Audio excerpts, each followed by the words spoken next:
was like it it felt like I died almost. Mm. Like I was like, am I dead? Welcome to the Always on Mute podcast, where we know not everyone was born with a mic in their hand or a megaphone in their mouth, but we still have something to say because quiet is still a voice. Welcome to the Always on Mute podcast. I'm Antonia, and this is where quiet minds speak with intention. Before we get into today's conversation, I want to say that this is the first episode of this kind that I'm doing on Always on Mute. This conversation is personal, serious, and centered around mental health, and I do not take it lightly. Today's guest, Eric, is 18 and he wanted to have this conversation. He's opening up about what it felt like when it became too much for him, what it looked like to get help, and what young people may be carrying quietly. We're not here to solve everything in one conversation. We are just here to have a conversation about something that truly matters. And disclaimer, I also want to be clear about something. This is a personal conversation. We are not mental health professionals and this is not medical advice.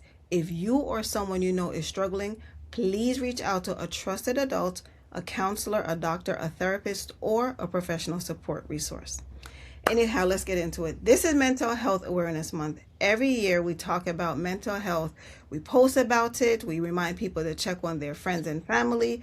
And we basically share hotlines, right? And that isn't wrong. But I think sometimes we skip that needs more attention, the young people. I remember a time when a young member of my family, they were even, I think at the time they were in single digits, and they told me they were depressed. And I remember hiding my raised eyebrows, wondering, like, depressed? What the heck do you know about depression?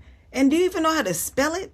I didn't say it to them, but this was what was in my mind because I was just thinking, how the hell you know about depression? Because I didn't know anything about depression until I was older, right?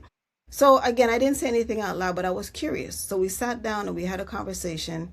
And somewhere in that conversation, I realized that young people today are experiencing this world in a completely different way than I did. The things they are carrying, the things they are exposed to, the pressure that reaches them so young. And I never forgot that conversation.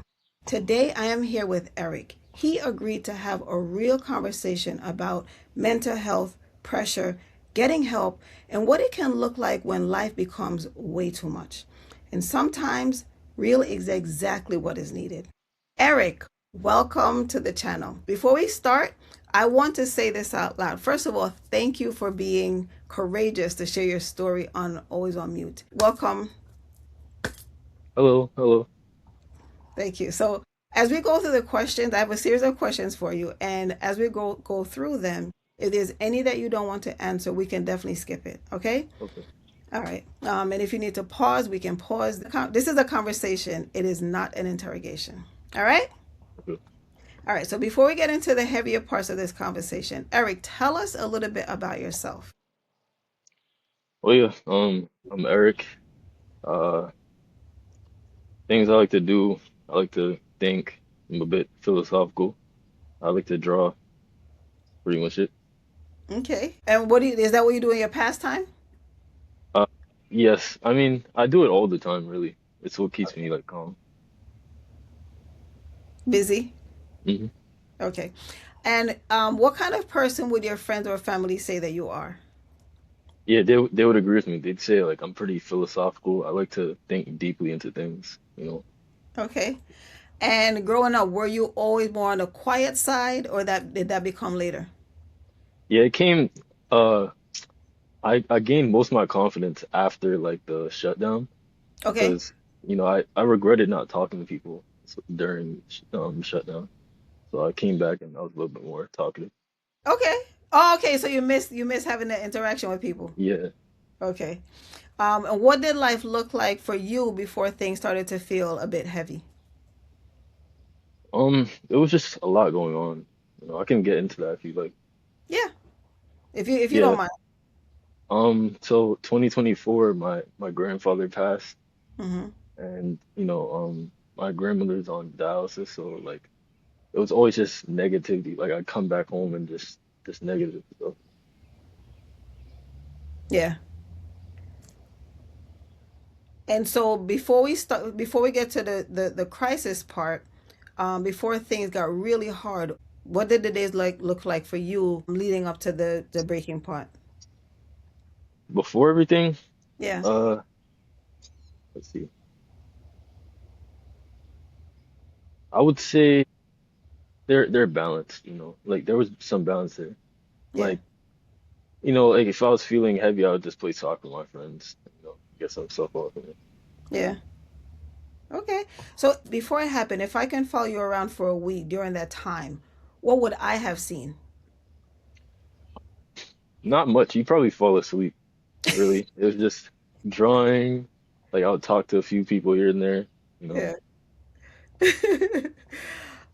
And what were you trying to keep up with during that time? School. Like I wanted my grades to be like sky high. Yeah. So I guess you were kind of like pushing yourself to basically get there. Yes. Yeah. Okay. And what was taking up most of the space in your mind?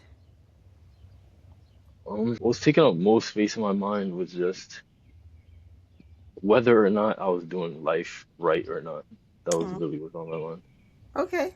I actually I can relate to that. I really can. Even though I'm a million and one years older than you, I can relate to that.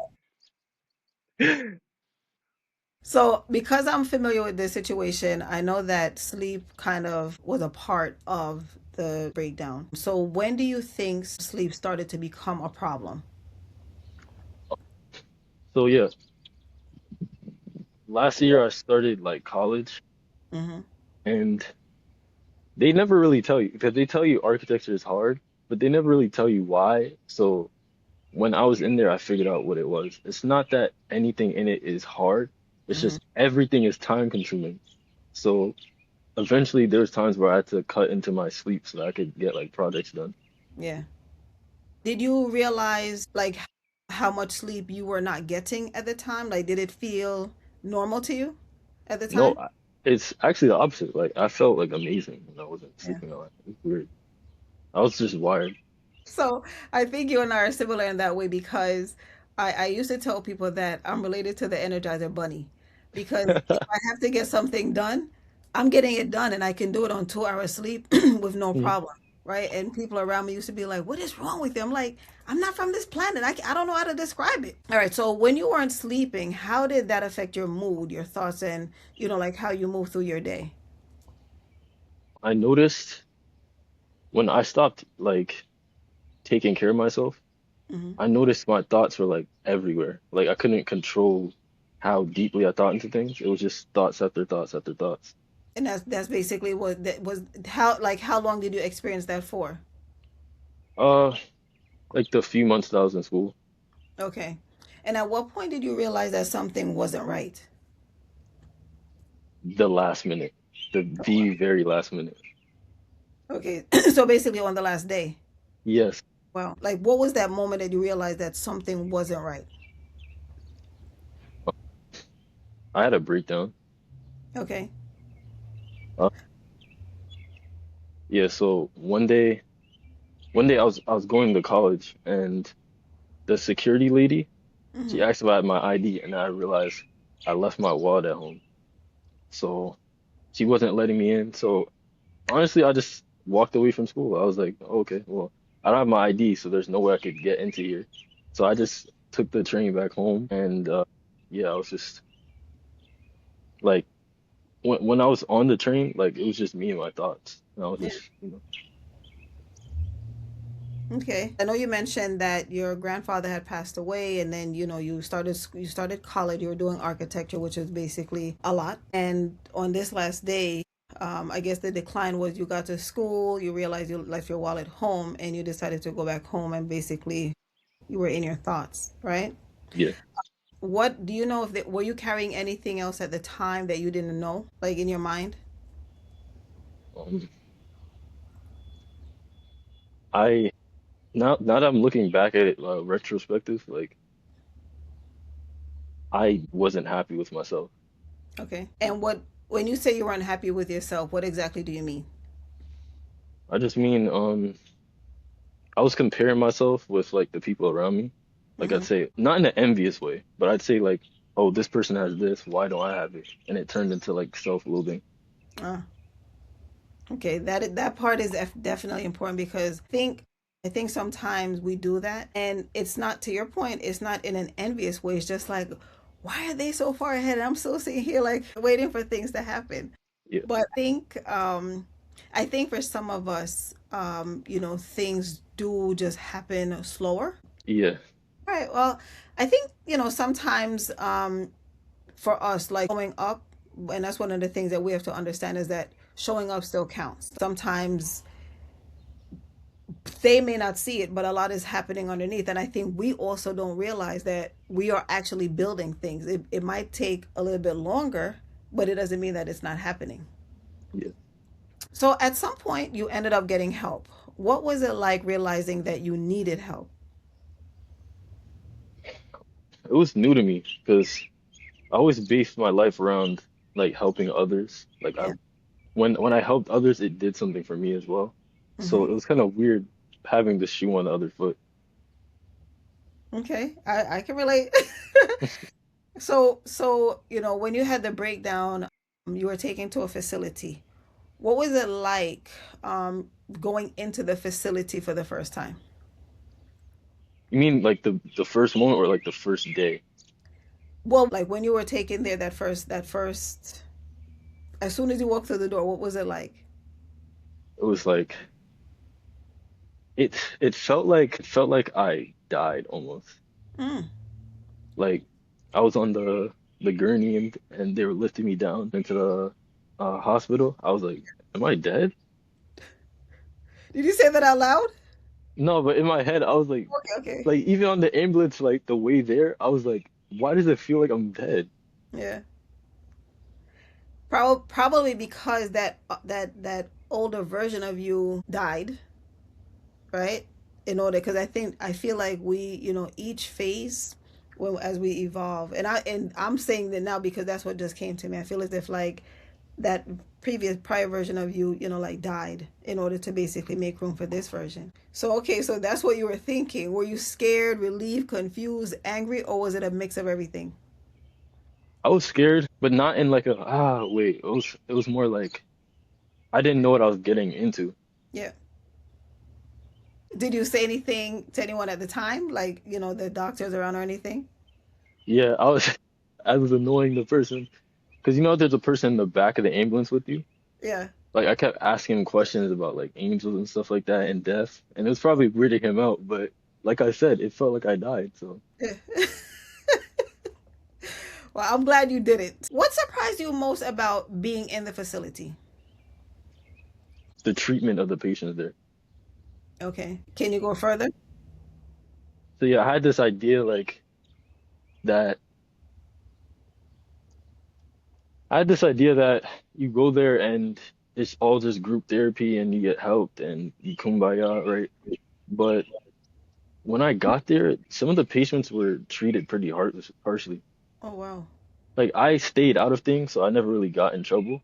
Yeah. But for instance, it was this man there. He just kept crying like day and night, and they would put him in the quiet room so that like nobody else could hear him. Like he was screaming so loud that you could hear it through the walls because they have soundproof doors, Yeah. but you could still hear it through the walls. That must have been quite an experience for you, Yeah. especially not being familiar with that world. Yeah. Wow. Um, was there anything about the experience that was different from what people might assume for you?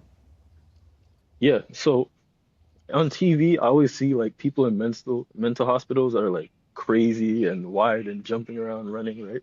But when I got there, like no joke, some of these people were healthier mentally Yeah. than some people out here. Okay. There's cool people I met in there. Yeah. Wow. So are you saying, so were they, did they just have the appearance of being healthy, or were they in fact, based on the conversations that you might have had, were they okay? Well, some of them I think they needed a little time there. But Okay. there was people that I talked to where they were just going through some things. Like one guy lost his wife. Hmm. So, it's just like they were going through too much and just broke down. Was there a moment while you were there where something shifted for you? Um, Yeah, I mean,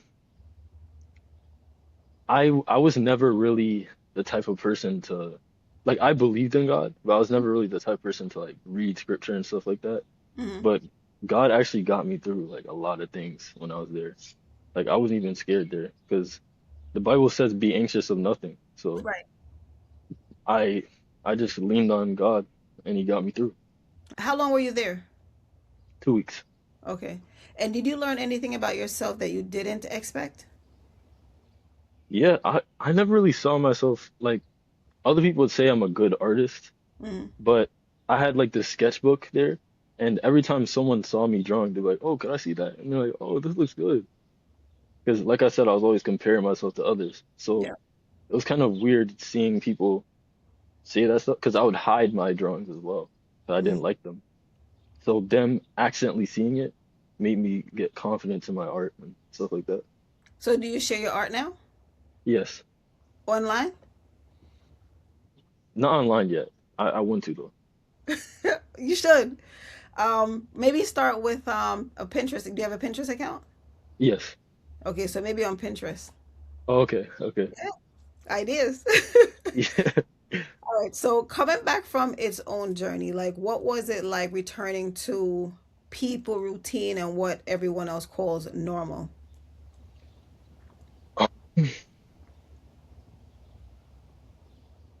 Honestly, the weird part or the scary part is it felt the exact same way. Mm, Like, because we had routines in the hospital, like yeah, they give you water every 2 hours. yeah, And then I noticed, like, when I got out, like, there's social norms that we have that kind of fit that ritualistic, like, thinking. yeah. Like, So, the garbage goes out every other day. yep, yep. So basically falling back into the routine called life, is there anything that changed for you like as far as your routine was concerned coming back? Yeah, I kept a lot of the routines from the hospital. Like, Okay. I'd go to sleep at 8. Because, normally I'd stay up to like 12 or something, but now I'm going to sleep earlier. I'm drinking more water, stuff like that. Okay. And is that helping you? Yes. A lot. Good. That's good. Did people treat you differently when you came back? Yeah, I mean, some people, I see why. They were sort of walking on eggshells because they didn't want anything bad to happen. Yeah. Because, to me, at the time, I got over how scary it was. So I Right. would joke about it. But to other people, it's not really a joke because, Because it's, right. Because we're looking at it from, oh, do you know what happened? And you're like, yeah, I was there. yeah, I think when you came out, you were having like daily group therapy sessions. yes. How were those for you? They were, they were pretty weird. I mean, as far as like TV land, like, TV did get that part right. It's very awkward because you'll hear someone who said like some really dark stuff, and then it gets to you, and it's like, I was just having a bad day. Like you feel out of place there. Right. Because you're thinking, I don't, I'm normal.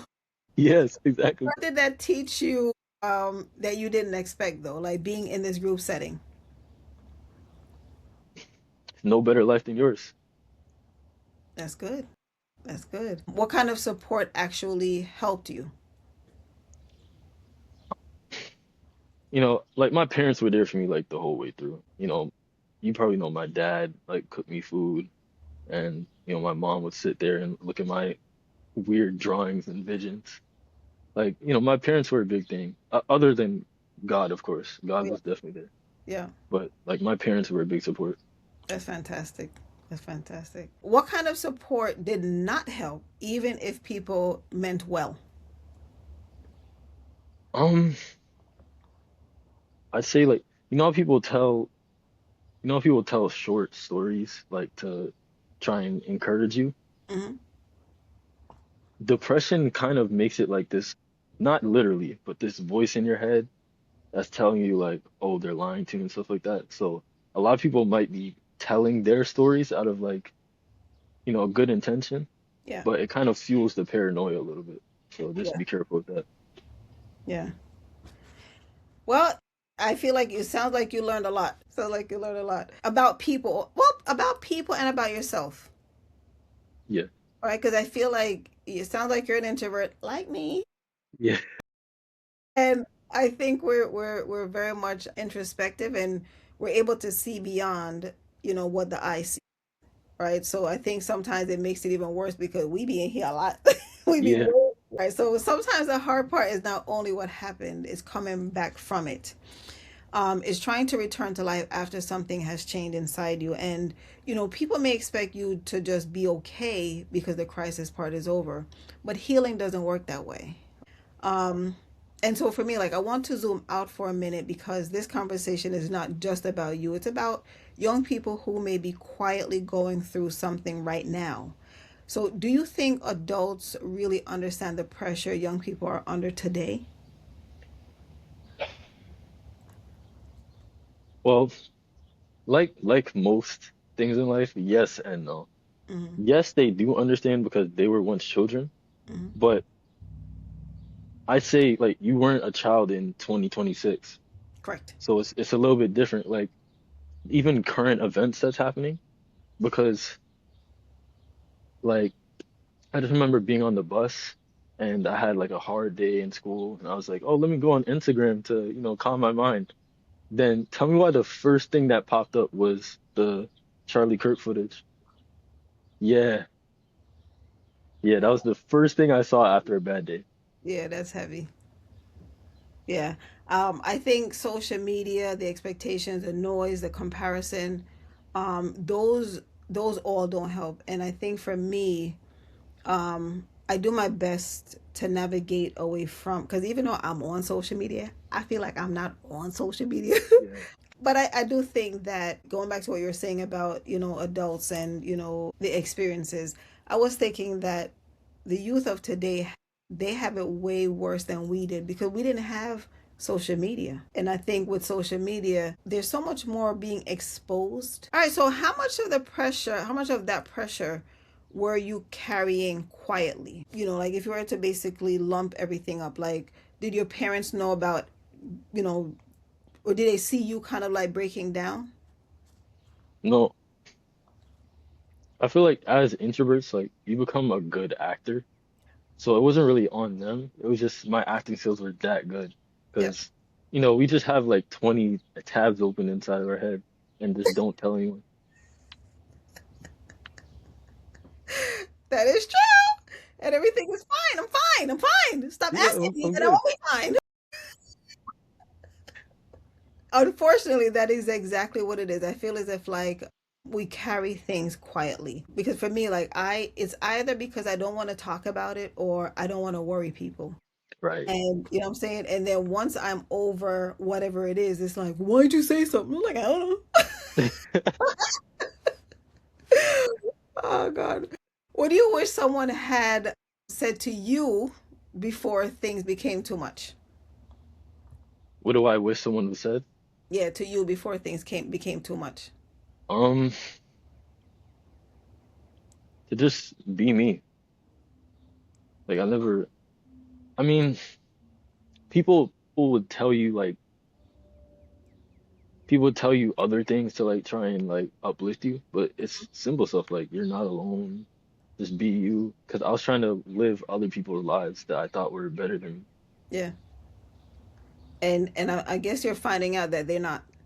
No, no. I feel like even though it was a horrible blip on your timeline, I feel as if like that blip is that thing that is needed for you so that you can help other young people. Because, like I said in the beginning, there's so many young people that are going through something, but they have no one to turn to. At least they think they do. And I think that's what it is. I think that when people say, "Oh, you can talk to me," so therefore you're just saying it, right, just to say it. And I think that sometimes, when we do want to go and open up to an adult, whether it's a parent, an auntie, or neighbor, it's not as easy because then you start to speak your mind and then you feel like you're being judged, right? So I think that by you being 18 and experiencing this so early in your life, you're able to be an example for other people who are young so that they can see that there's life on the other side, because you had a total breakdown, and it was a mix of different things that basically compiled over time,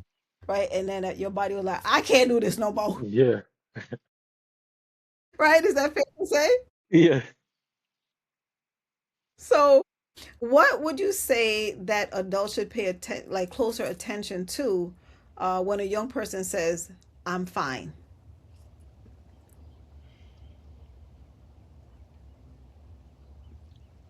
What do I think? See, certain things, they're kind of like Canaan events. Like there's no way around it. I don't think there is really something that you can say that'll like cure it all. Hmm. So I think you just need to just be there and like listen a little bit. It's not I really like what you say, it's just like you being there. Yes, and I agree with you. I think sometimes that's all it is that we just need someone to hear us, right? Basically, allow me to speak without interrupting. You know what I'm saying? Because I feel like sometimes people listen to respond instead of just, just shutting this off and just opening this so that we can vent and basically, vent in a way where we won't feel like we're being judged or they're going to try to, oh, that's wrong, you shouldn't do that type Mhm. thing. So yeah. So is there anything about being young in this world right now that you think adults genuinely do not understand? Employment. Like, I don't think they realized how much easier it was to get like a job back then. Because it's already hard because even entry level jobs want you to have experience. Hmm. And then on top of that, AI is replacing like even the better jobs. So you can't even look forward to those because AI might come and swoop it out the way one day. Yeah. It is true. So, as we move to wrapping it up, where are you right now mentally and emotionally?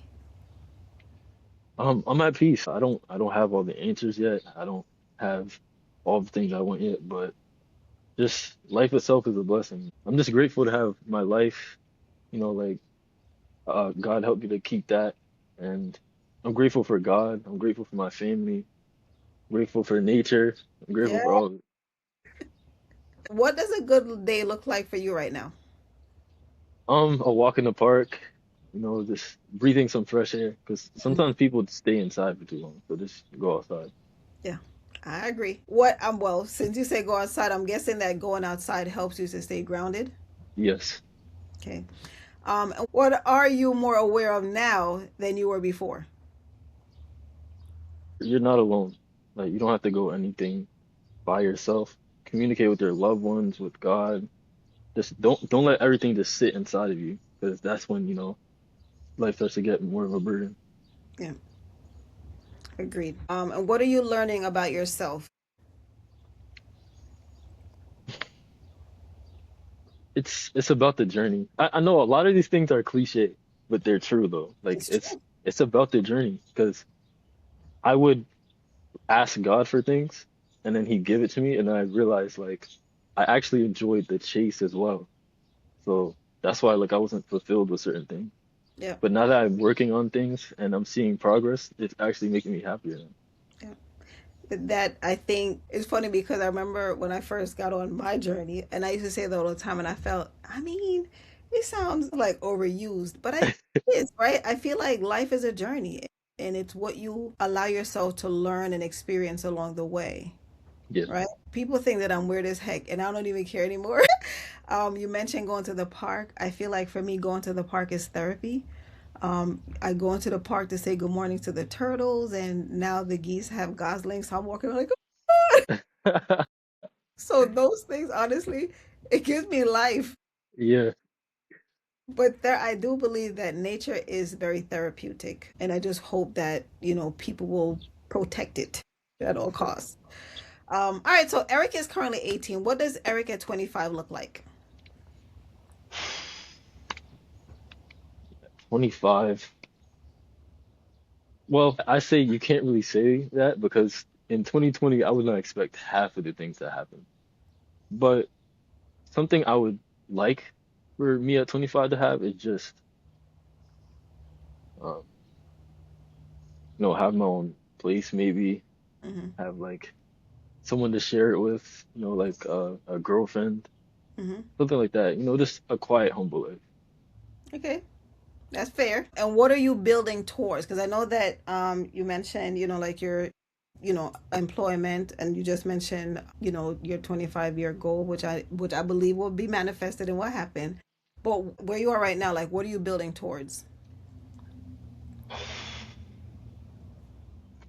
You'll see. You'll see. You'll Okay. see. All right. So before we close, is there any advice that you would give to young women or young men who may be experiencing something similar but haven't said it out loud yet?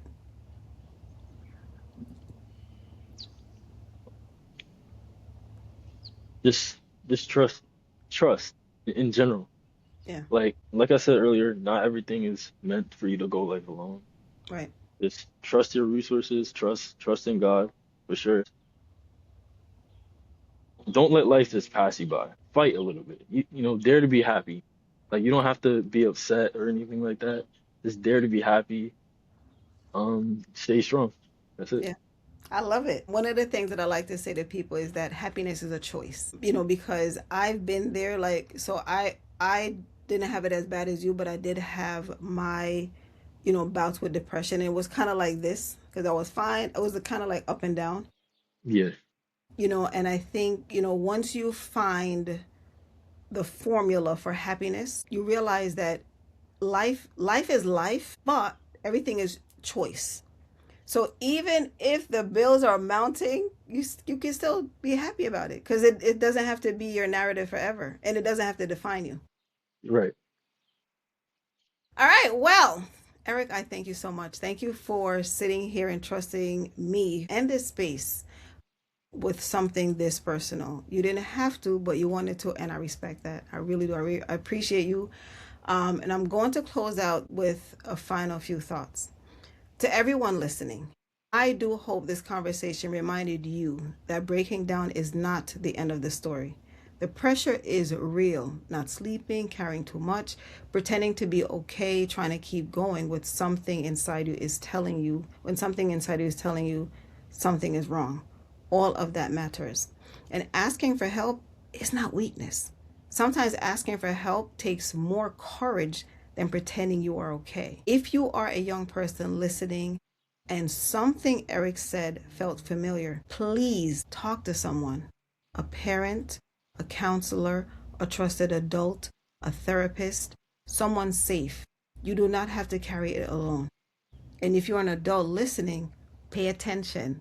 Not just to what young people in your life are saying, pay attention to what they're not saying because that's where it is. Sometimes the truth is in what they are not saying. All right. So thank you for being here again with me and Eric today. Remember, being quiet doesn't mean you have nothing to say. It means you choose your words with intention. Stay muted, stay mighty, and I will see you next time.